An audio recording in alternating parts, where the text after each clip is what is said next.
গত ২ দিন ধরে ফেসবুকে ঢুকলেই একটাই সমস্যা, তেল নাই, তেল নাই, তেল নাই, তেল নাই। বাট আমি বিলিভ করতেছিলাম না, কারণ আমি ২ দিন হচ্ছে বাসা থেকে বের হই নাই। বাট আমারও তেলের দরকার বাইকে। সো আমি আজকে যেটা করলাম, একদম মর্নিংয়ে হচ্ছে আমি বের হয়েছি তেল নেওয়ার জন্য। যেহেতু আমি মোহাম্মদপুরের দিকে থাকি, সো আমি ভাবলাম যে আমি যে ভিডিওগুলো দেখছি মূলত সেগুলো হচ্ছে ঢাকার ভেতরের ভিডিও, যে তেল নাই, বিশাল বিশাল লাইনে মানুষ হচ্ছে দাঁড়ায় আছে।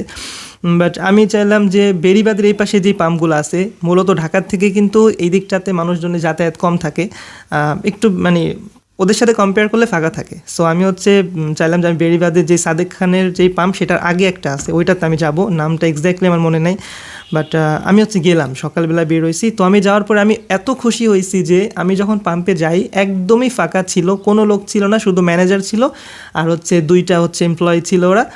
সো আমি গিয়ে আমি জাস্ট যেভাবে পাম্পের সামনে বাইকটা রেখে করি, স্ট্যান্ড করে দাঁড়াই, সেইভাবে আমি বলছি ভাই তেল দেন। তো আমি বলার সাথে সাথে বলতেছি কি যে ভাই তেল নাই, তেল হচ্ছে কালকে সারা রাতে সবাই মানে ট্যাঙ্কি ফুল করে নিয়ে গেছে, তেল একদম শেষ।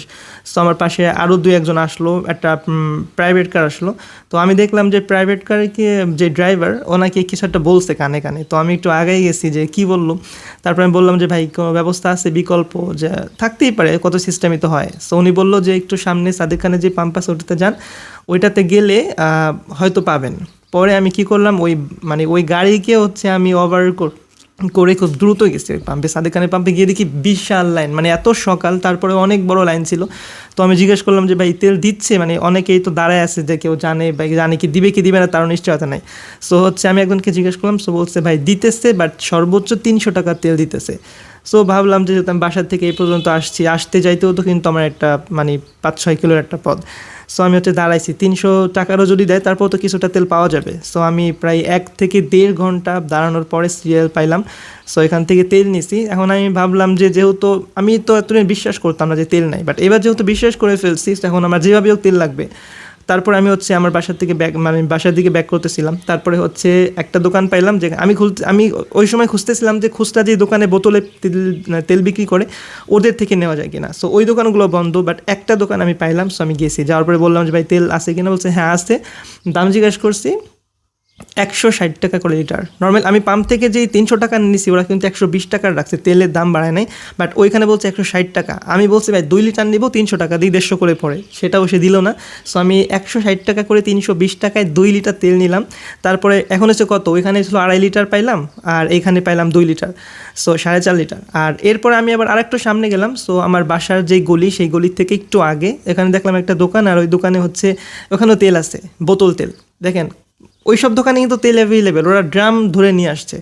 সো ওদেরকে জিজ্ঞেস করলাম দাম কত, বলতেছে 135 টাকা। সো আমি হচ্ছে মানে 1 মিনিটের ব্যবধানে একটা লস খাইলাম। সো এটাতে হচ্ছে 60 টাকা করেছিল, ওরা 35। সো আমি খুশি হয়ে গেছি, আর সাথে সাথেও এখান থেকে 2.5 লিটার নিছি।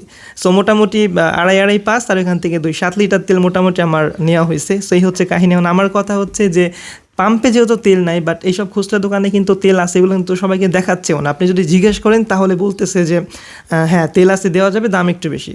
সো এই হচ্ছে বর্তমান সিচুয়েশন। আর এটার আমার মনে হয় মেন সমস্যাটা হচ্ছে ফেসবুকে যারা বেশি হাইপ তুলছিল যে তেল নাই, তেল নাই, তেল নাই, মানুষ হচ্ছে একটা প্যানিক অ্যাটাক খাইছে, ভয় পাইছে, এই জন্য কিন্তু বেশি করে সবাই যার যার মতো নিয়ে নিচ্ছে। আর এখন আজকে নিউজে দেখলাম যে দূরপাল্লা যে বাসগুলো ঢাকা থেকে যাবে সেগুলোও দেখলাম যে বন্ধ হয়ে আসছে, ওরাও হচ্ছে বাস ছাড়তেছে না। সো এই হচ্ছে বর্তমান তেলের পরিস্থিতি। আমার নিজের একটা এক্সপেরিয়েন্স শেয়ার করলাম, জানি না আপনাদের কী অবস্থা। সো আমার যেই তেল আছে মোটামুটি 15-20 দিন হয়তো বা চলতে পারবো, একটু একটু করে সঞ্চয় করে। সো ভালো থাকেন সবাই, এই ছিল আজকের ভিডিও। আসসালামু আলাইকুম, বাই।